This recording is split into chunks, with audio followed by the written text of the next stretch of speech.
Hey, we're going to go back now to our story about President Biden's role or President Biden running for re-election and the role Michigan is going to play in the upcoming election. Well, that's because Governor Gretchen Whitmer has been selected to help out in a big way on that campaign over the next couple of years. 9 and 10's Eric Lloyd reports on what those 2 years will look like in our battleground state.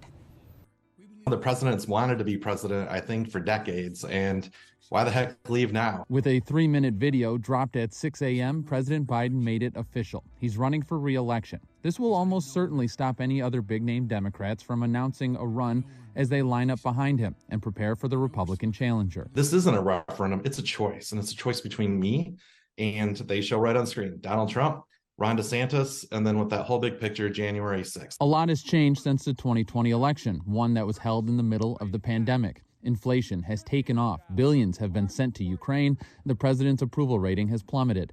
But according to Democratic strategist Adrian Hemond, Biden would do well with a 2020 repeat. You reference the current president's approval numbers, which are not great. Donald Trump's numbers are even worse. So in terms of his best chance to win, it's a rematch against the former president. This announcement also should end all speculation of Governor Gretchen Whitmer running for president before she ends her term. She was never going to file against President Biden. That would have been very, very silly on her part.